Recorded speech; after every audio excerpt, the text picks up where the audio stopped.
Hello everyone, and welcome to my Sister Wives For You channel. I hope everyone is having a wonderful day. Before we begin, please hit the subscribe button and give this video a thumbs up.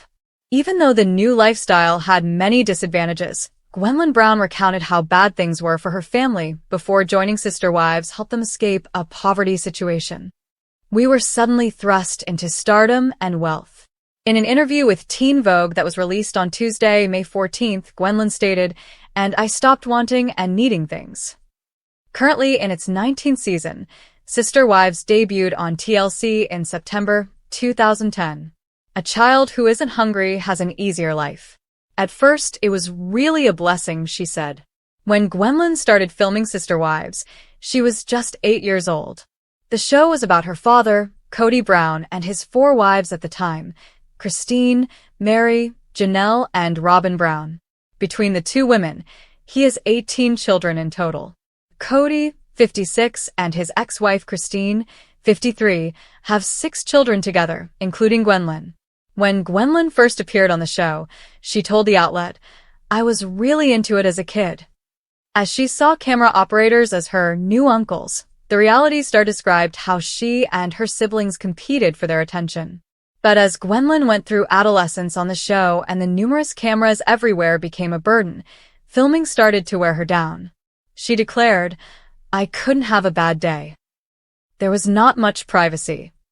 Although her bedroom was off-limits to cameras, Gwendlyn told the publication about an instance in which she became enraged with one of Kody's spouses and went outside to rant.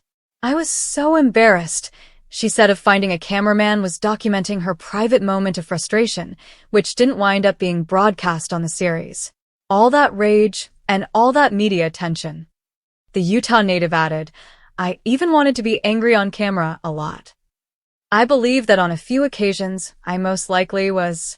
You can look back on it as an adult and think, that poor kid, even if you wanted attention as a child. And now, poor me. Currently, Gwendlyn feels ambivalent about her thoughts toward her appearance on Sister Wives. "I'm becoming less fond of it.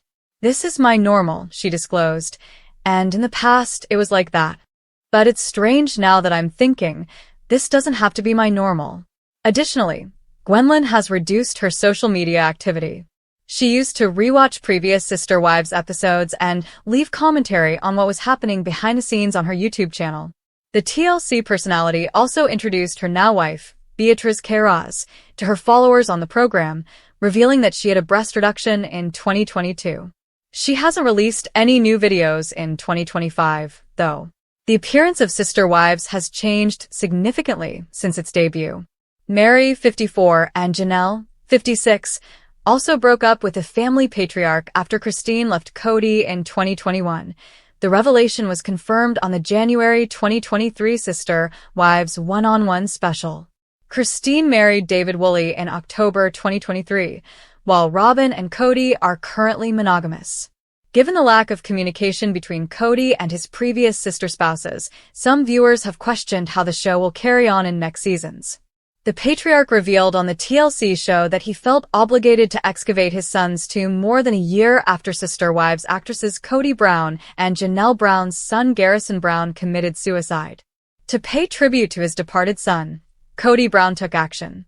The Sister Wives actor thought it was necessary to excavate his own grave as he and his ex-wife Janelle Brown got ready to bury their son Garrison Brown, who passed away in March 2024 at the age of 25.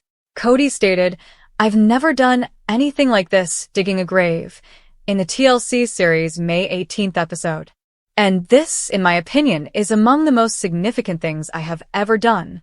This is my boy's final ode. It means something to me," he continued. "I have no idea why. It's a very sentimental thing." In order to fulfill this purpose, Kody, who also has children with Janelle, Logan Brown, 31, Madison Brush, 29, Hunter Brown, 28, Gabriel Brown, 23, and Savannah Brown, 20, wanted to make the last act of burying Garrison's ashes a loving endeavor. "I'm going to make it a little bit bigger than definitely I need for this urn for the active effort in this, because we're not digging a grave big enough for a coffin," he said. "I want to get the experience of working hard here. I'm just doing my best to honor my son. I don't even know if it's honor, he added, reflecting on the suffering he and the rest of the Brown family, wife Robyn Brown, ex-partners Mary and Christine Brown, and his other children, have experienced since Garrison's suicide. It is a time of mourning. Apart from the physical labor involved in excavating the grave, Kody stated that he selected his family's Wyoming property as Garrison's final resting place in order to bring my boy home and bury him in the ground. My dad is buried here, Kody shared. My mother will be. Grandma Cheryl, Janelle's mother, is interred here. We can see this peak over here, and it's absolutely the right location. It's known as the Heart Mountain, and I recognize it. I wanted Garrison buried right next to Cheryl, he continued. Garrison was likely raised by Grandma Cheryl more than any of us. Additionally, I'm placing Garrison in Grandma's embrace. And although Kody and Janelle had a tense relationship, they divorced in 2022 after 25 years of marriage. She was totally in favor of his goals. The 18-year-old father stated, "She was kind and gracious when I asked her if I could do this. I think that'd be really sweet," she remarked, "and I'm happy she thought so because I need this." Logan, the eldest son of Kody and Janelle Brown, was born on May 21, 1994. In addition, he is the oldest of Kody's 18 children. He married Michelle Petty 2 years after earning a master's degree in business administration from the University of Nevada in 2020. Aspen, who also graduated from the University of Nevada, married Mitch Thompson in 2018. In April 2025, she made her pregnancy public. Leon revealed their gender identity in 2020, stating that they had previously been socialized as a girl. Leon, who also goes by Leo, posted on Instagram, "I was pretty young and unfortunately I grew up in a context that was incredibly gendered and restrictive. And here's the thing. I'm at last prepared to let the world see my best self. And that self is extremely unapologetic, transgender, and genderqueer." In 2020, Leon wed Audrey Kiss in a Colorado courthouse. In 2016, she wed Antonio, Tony Padron in a ceremony that was seen on Sister Wives. The couple has twin sons, Archer and Ace, and a daughter, Avalon. Madison, who attended Utah State University, wed Caleb Brush in 2016. Axel, Evangeline, and Josephine are the couple's shared children. Hunter attended Johns Hopkins University to study nursing after graduating from the U.S. Air Force Academy in 2020. On August 7, 1998, Christine and Kody welcomed their third child into the world. Garrison was the third youngest child born to Kody and Janelle on October 31, 1998. At the age of 25, he committed suicide on March 5, 2024. Robyn Brown, Kody's fourth wife from her previous marriage to Preston Jessup, has an older child named Dayton. 5 years after Robyn's spiritual marriage to Kody, he was adopted into the family in 2015. In order to wed Robyn and formally adopt Dayton as his son, Kody legally divorced his first wife, Mary, in 2014. On October 11, 2001, Kody and Janelle welcomed their fifth child, Gabe, into the world. On October 15, 2001, Kody and Christine had their fourth child. In 2023, Gwendlyn married Beatrice Carraz. Robyn's second oldest kid is Aurora. Kody married Robyn the year before and legally adopted her in 2015. On June 13, 2003, Kody and Christine welcomed their fifth child together. Her scoliosis battles have been chronicled on Sister Wives. Robyn's third kid from her marriage to Preston is named Brianna. Brianna and her elder siblings were legally adopted into the family following Robyn's marriage to Kody. On December 7, 2004, Kody and Janelle welcomed their youngest child together. In 2023, the ex-couples got back together for Savannah's high school graduation. Truly, the youngest of Kody and Christine's children, was born on April 13, 2010. On October 27, 2011, Kody and Robyn had their second youngest son. Ariella, Kody and Robyn's youngest daughter, was born on January 10, 2016. In addition, she is the youngest of the Brown family's 18 children. Fans of Sister Wives, hello. This week, Michael T. Brown Padrone and Tony Padrone made their own spin-off offer public in real time. However, there's a problem. They are unable to go beyond a single contract provision. It's important to keep in mind that Michael T. and Tony are a happy couple raising their small family today before we discuss what they are hesitant to do to earn their own series. Michael T. Brown Padrone and Tony Padrone are sisters. Establish the scene. Michael T. Brown Padrone stated that she and Tony Padrone nearly had a spin-off for Sister Wives fans to anticipate. However, a major obstacle stood in the way. The twin toddlers Archer and Ace, Michael T., Tony, and their 3-year-old daughter Avalon may have appeared on our television screens. But for a few reasons, it isn't occurring. Michael T. remembers her early years and what it was like to be followed around by Kody, his wives, and all the children on Sister Wives. And you know what? It didn't sit well with Michael T. According to Christine and Kody's daughter, she found it cool as she grew older. Not so much as a child, though. Huge sums of money could have changed Tony and Michael T.'s course. Because of this, Michael T. was hesitant to expose her own children to the Sister Wives cameras that she had grown up around. However, Michael T. stated that she and Tony might have done it if the network had given them enough money. Michael T. also discussed the benefits of working with the same film team she grew up with.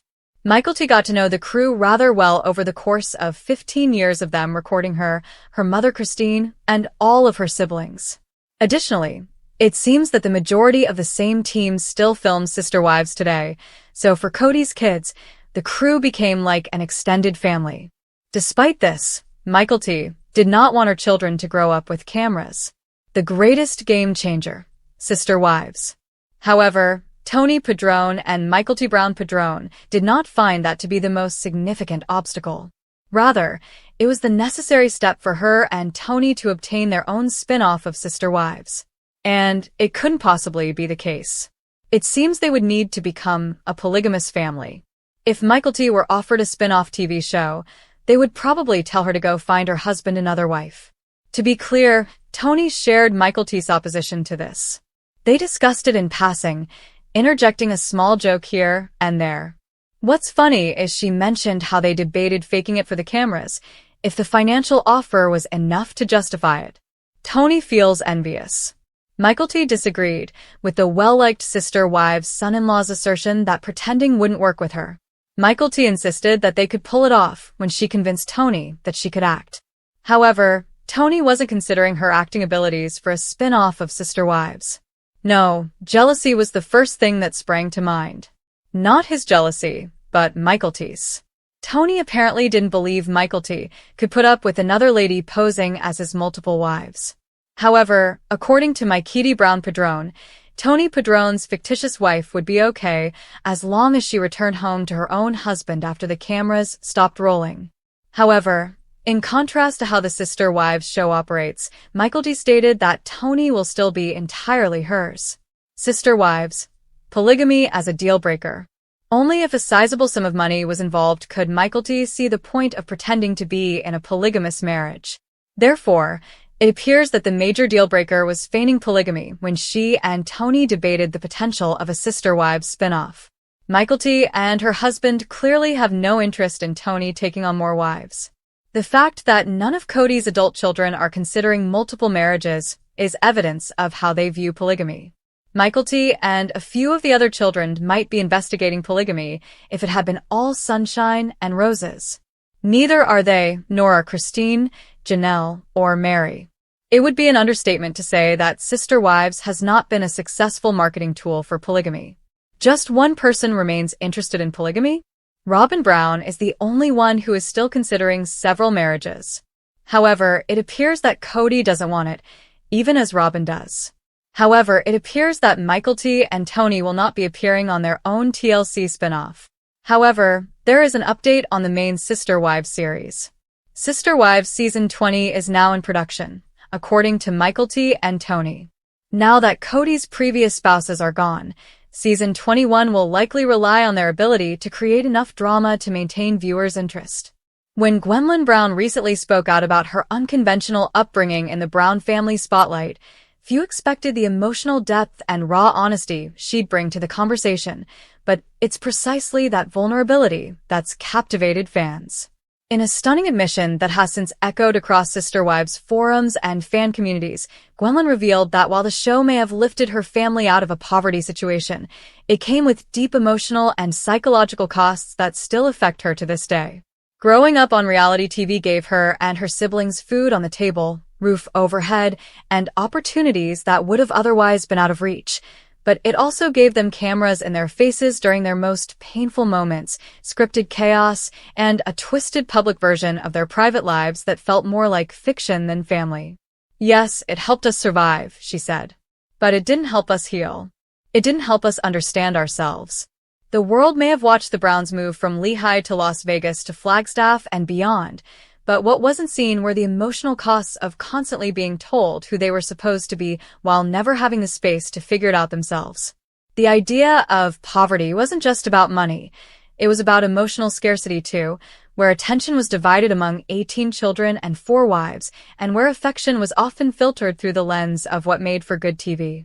Gwendlyn, now in her 20s and carving out her own identity away from the TLC cameras, didn't hold back as she unpacked the complexities of growing up in a plural household that was never quite equal behind the scenes. Though viewers saw Kody bouncing between homes, spouting philosophies about fairness and spiritual leadership, Gwendlyn lived the reality of what it meant when a father spread too thin became emotionally absent, and a camera crew became more present than a parent. She reflected on the early years, when financial struggles were real, when her moms pooled resources and worried about how to afford groceries and school supplies, and how Sister Wives arriving on TLC's schedule changed that almost overnight. It was weird, she admitted. One day we were worried about money. The next day strangers knew our names. It felt like a trade. And I don't think any of us knew what we were really trading. What they traded, in her view, was privacy, identity, and peace. Because once the spotlight hit, every conflict was magnified. Every childhood misstep became plot fodder. Every family disagreement became a cliffhanger. And the children? They became characters, not kids. Even the dynamic between the sister wives changed in ways that weren't always healthy.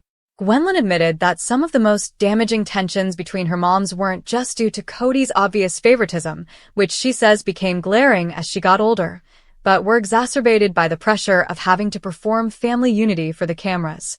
The show needed drama, she said bluntly. So when things were good, it was boring. But when things were tense, suddenly, it was must-watch TV.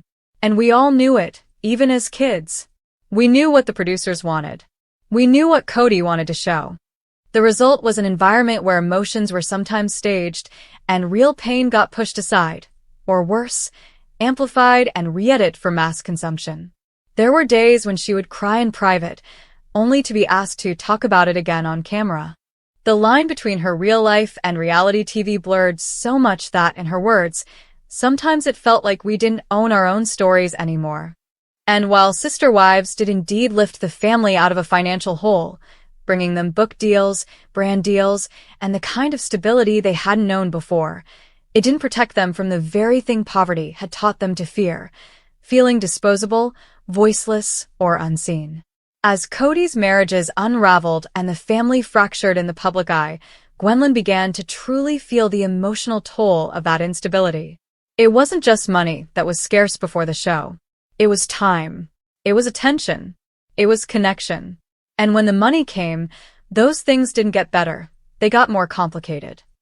With Kody retreating further into his relationship with Robyn and the other wives growing increasingly distant, the kids were often left to parent each other emotionally, figuring out who they were without guidance, and often without being heard. Gwendlyn recalled how she and her siblings would whisper their real thoughts to one another after filming stopped, creating safe little islands of honesty in a sea of constructed narrative. But those islands never lasted long, and sooner or later, someone would have to say something for the show that contradicted how they really felt. Her candid remarks also touched on the complexities of her own identity, how coming out as queer in a family built on fundamentalist religious ideals was difficult enough, but doing so under the gaze of millions made it even harder. There's this image of us as this open-minded, quirky polygamous family, she explained. But a lot of what we showed wasn't real. And when I finally told the truth about myself, I was scared of how it would be received, not just by my family, but by the audience who thought they knew me. The weight of that fear, of disappointing both the fanbase and her own relatives, lingered long after the cameras stopped rolling. And while she's found freedom in finally living authentically, she also acknowledges the years she lost trying to fit into a narrative that wasn't hers. In some ways, she said, it took leaving the show to finally become myself. Still, Gwendlyn doesn't blame her mothers, at least not entirely. They were doing their best with what they had, she said. They wanted to survive. They wanted us to have more. And I get that. But the truth is, the show didn't just film our lives, it shaped them.